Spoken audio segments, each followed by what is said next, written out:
हलूर हथियार हमारे तो छीन लिए हैं। तो रेजिमेंट की जरूरत तो जी बहुत ज्यादा ही जरूरत का हाई रेजिमेंट नहीं बनाने की घोषणा करेगा तो मोदी सरकार के घुटने यहाँ जमीन पे टिका देंगे। जब तक रेजिमेंट नहीं बन जाती तब तक हम लोग यहाँ से नहीं। युवा भी हमारे साथ मौजूद हैं, हम युवाओं से पहले बात कर लेते हैं। आप बताएं, अहीर रेजिमेंट के लिए जो अलख आज के दिन जगी है वो कब तक चलने वाली है और इसकी क्या जरूरत है? देखिए, जरूरत की बात तो ये है कि रेजिमेंट एक अर्थव्यवस्था है। किसी भी कास्ट को आप देख लीजिए, चाहे जाट हो सिख हो, फौज का बच्चा है, फौजी का लड़का है तो फौज में ही जाएगा। वो 10वीं 12वीं के बाद आप जैसे बीटेक करता है कोई लड़का तो 10-12 हज़ार कमाता है। एक फौजी जाता है तो वो कम से कम 30 से 35 हज़ार कमाता है। तो आप यहीं से देख लीजिए अर्थव्यवस्था किस तरीके से चल रही है। तो रेजिमेंट की तो जरूरत है जी हमारे को।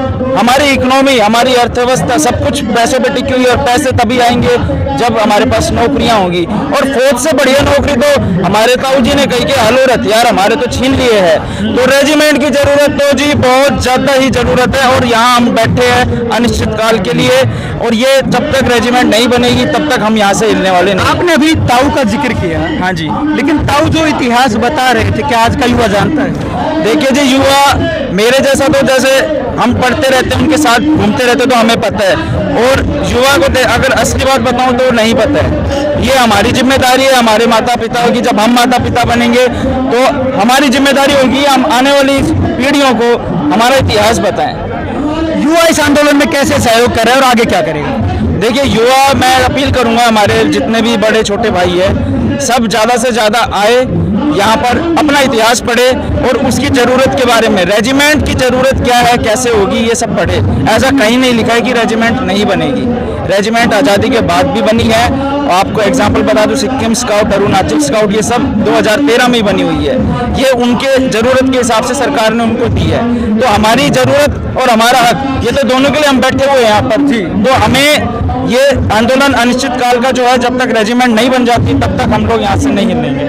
धन्यवाद सर। और भी लोग हमारे साथ में जो पूर्व सैनिक हैं वो एक और भी मौजूद हैं। सर आप बताएं, आप तो सैनिक रहे हैं, सेना में रहे हैं, लेकिन आप अपने ही अधिकारों के लिए आप लोगों को लड़ना पड़ रहा है। तो जी पहले क्या किया सरकार ने हमें नहीं पता, लेकिन आज युवा पीढ़ी ने टोल प्लाजा पे ये दिखा दिया, ये शपथ ले रहे हैं कि अनुशासन में रह करके किसी उपद्रव, कोई भी उपद्रव किसी किस्म का ना करके, मोदी सरकार को अगर ये फैसला नहीं लेगा, हाई रेजिमेंट नहीं बनाने की घोषणा करेगा तो मोदी सरकार के घुटने यहाँ जमीन पे टिका देंगे। ये बच्चे अनुशासन में रहेंगे, अनुशासन से अपना कार्य कर रहे हैं, अनुशासन से बैठे हैं शांति प्रिय माहौल में, और सरकार को इसके लिए झुकना पड़ेगा।